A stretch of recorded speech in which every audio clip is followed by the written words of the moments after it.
Another shocking revelation in the documents, which again was already there, at least just in terms of the kind of profound weakness of the case. And maybe I'd also like to weave in a little bit of media critique of this too. If you read a report, from the Washington Post or the Guardian or the New York Times, they'll regularly say, sometimes they'll use more vague terms like graft, which, again, you're more sort of technically safe to say that that is indeed what happened, and then you can get into the merits of the case or not. But they'll actually, use like corruption, charges related to lava jato or money laundering. When the actual case that was sped through and what Lula was put in jail for always seemed, just even what we had in the public record, to be incredibly threadbare. I'd like you to re-review that case. And then these documents also show that, we weren't the only ones who thought that this case might be sort of like shockingly weak. Right. It's funny because it reminds me so much in so many ways, but including in the way that you just asked me about of the Snowden case. Because, there were a lot of us who for a long time believed the NSA was mass spying in a shocking, lawless way, in an indiscriminate way on the internet. Right. But we couldn't really prove it. So when we would say it, people would say you're crazy conspiracy theorists. And so when I finally got my hands on this massive archive that proved they were doing exactly that, so many people to this day, people say, I finally felt vindicated that I could actually see the evidence and that I wasn't crazy the way people were saying. And that's what these documents are starting to do, that people who have been accused of being conspiracy theorists by saying car wash is about destroying PT and preventing Lula's return, that they're fabricating these charges, knowing that they're weak. These documents just completely vindicate all of those claims. And in the case of Lula's conviction, you and I talked about this the last time, and this is maybe one of the areas where we do have a little bit of a difference. I'm not sure, though, is, there are a lot of very grand charges against Lula that he, as the task force called him in a press conference, was the commandancy or the commander of the entire corruption scheme that ran Brazil for years, and that he has accepted millions of dollars in bribes and all of these grandiose charges, none of which have been brought into court because they're very complicated, difficult to prove charges. There was always this tiny little case that they brought that nobody ever even paid attention to because it was so trivial and so obviously dubious, where they claimed that Lula had received this, what they call a triplex, because they try and make it seem like it's this beautiful, expensive palace like Queen Elizabeth lives in. Right. But in reality, it's just like shitty, grubby, like disgusting, very just kind of like mediocre apartment that Lula could buy 500,000 times over if he wanted. So they claim that he received this apartment and renovations to it in exchange for him using his contacts in Africa and elsewhere to get contracts for the construction company that owned it. And the problem was, and it was a pretty big problem, there were no documents that ever showed that Lula was actually the owner of this apartment, that he had anything to do with the apartment even. So how do you convict somebody in a court for having received an apartment as a bribe when there's literally no evidence that they're the owners of the apartment? Right. And there was a very big problem beyond that, which is that the only way that this car wash task force and Judge Moro had a right to prosecute Lula, since they're in Curitiba, which is a city in central Brazil, and he lives in São Paulo, was if they could prove that it had a nexus to Petrobras, which it just on its face it never did, because it was a different construction company that they were that they were alleging had given him this apartment. So they were claiming in public and then claimed in court that this was an incredibly rock solid case. And everybody was always confounded, even the people who hate Lula and believe he's corrupt, that they brought this case first, because everybody was saying this is small stakes. And it's the weakest one of your cases because you have no evidence that he's the owner.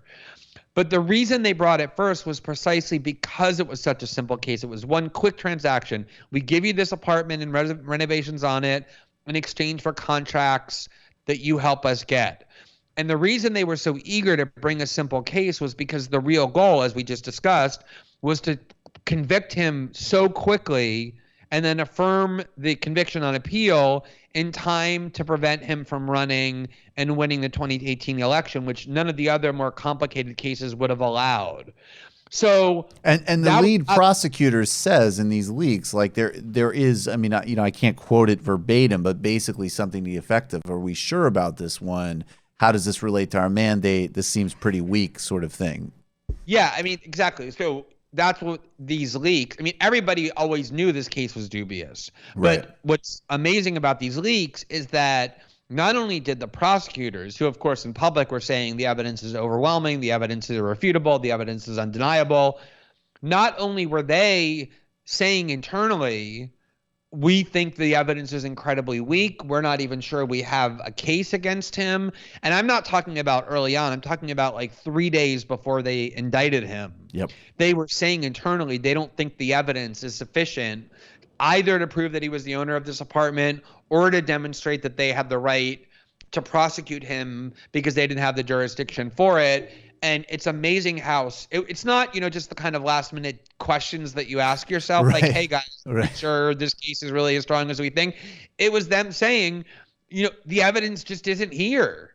And yet they brought the case anyway because they knew that they had a judge in Sergio Moro who was going to convict Lula no matter what, because that was his principal goal, and because, as these documents also reveal, and this is probably the biggest part of the story, which I'm sure you're going to ask me about next, Judge Moro was collaborating with the prosecutors all along on how to construct the case against Lula. Well, I did want to get to that in a second. I just wanted to spell because you said there might be a disagreement. And I think that's actually interesting because I guess my two thoughts, and one thought is much more just sort of simplistic but I think it's worth exploring. And the others maybe a bigger argument here about how we even use and define things about like corruption because, and I'll get to the second more interesting point first. I'd be curious your feedback on both.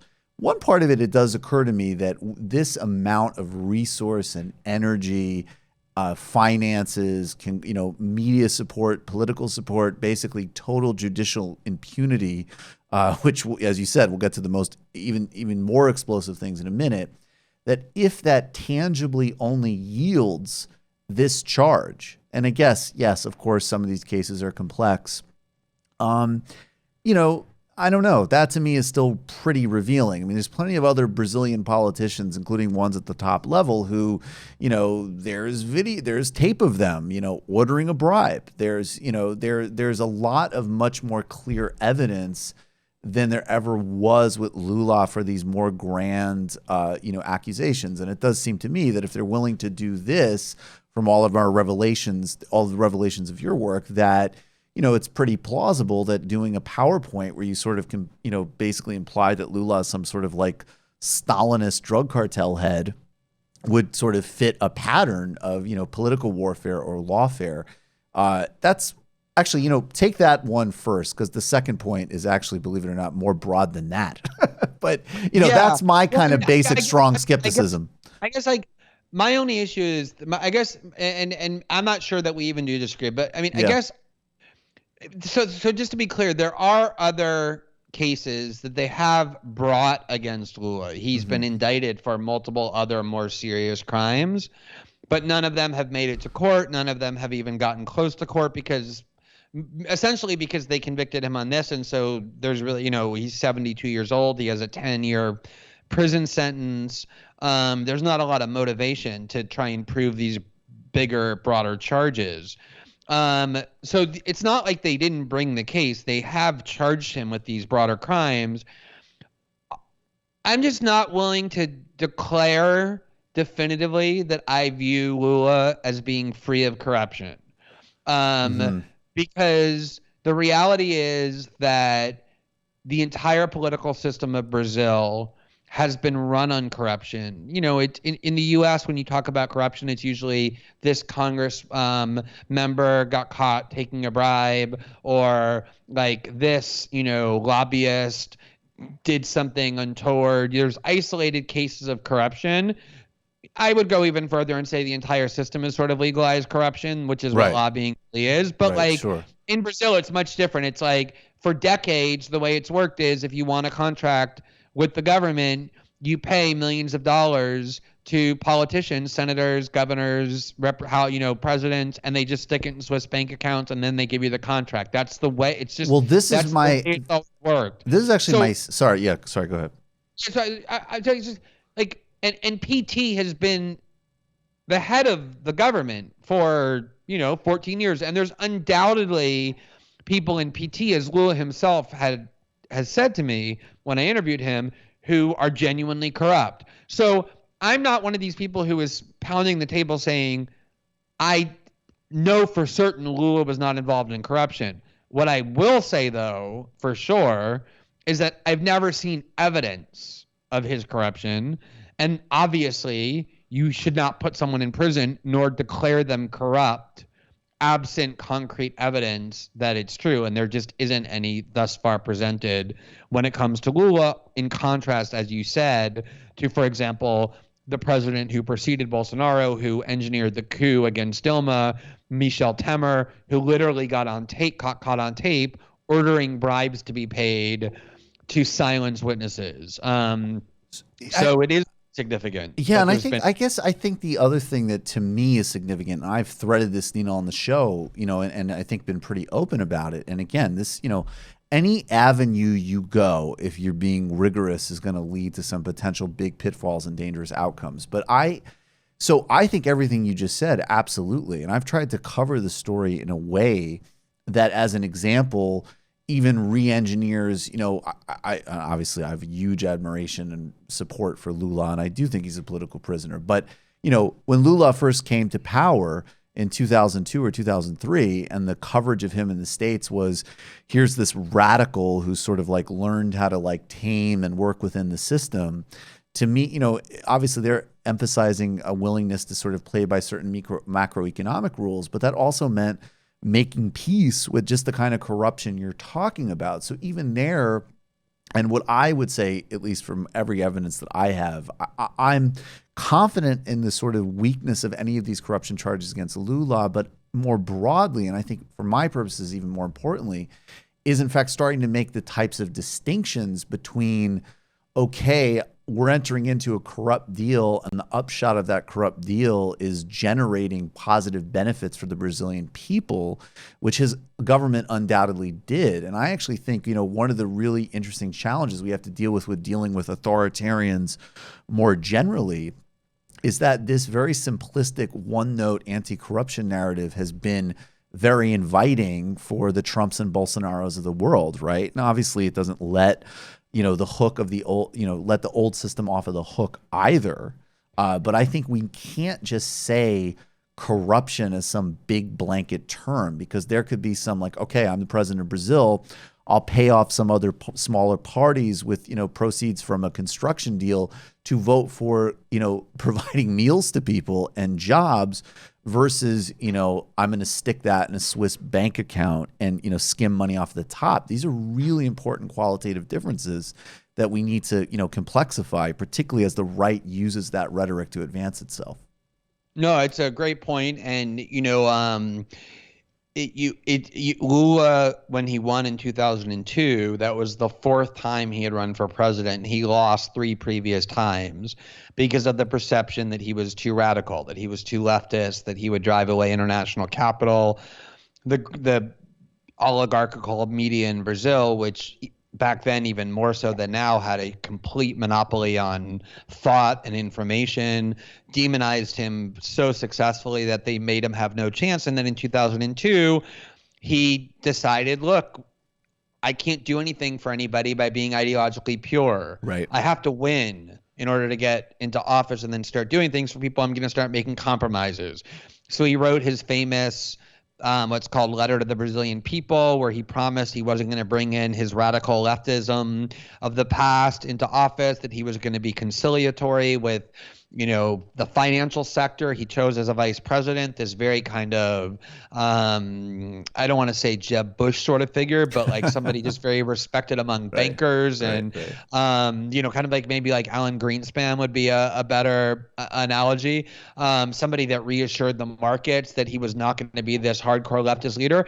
And then, you know, one of the corruption scandals in his first term that actually led to some of his top aides going to prison was this vote buying scandal, Right. where they basically, you know, took these parties that they needed to get anything passed, who don't care about ideology and only care about money, and directed, you know, resources to their coffers, to the party's coffers, in order to, for example, get past programs that took tens of millions of people out of poverty. And when I interview Lula, he says, I absolutely made peace with corrupt factions, with the corrupt media, because I wanted people who were waking up, who didn't have breakfast, to be able to eat breakfast and to be able to have a home. And he did all that. And I agree with you. That might be the kind of corruption that exists in the US, where, you know, lobbyists write laws and senators who need their contributions approve whatever laws they want because they want to get reelected. But it's not the hardcore putting money in Swiss bank accounts, using public funds as bribes, that a lot of Brazilian politicians have clearly been guilty of and have been found guilty of with irrefutable evidence. But Lula, despite being put under the most invasive microscope, and certainly Dilma even more so, have never been shown to be involved in any of that. So I agree with you. That's a really important difference.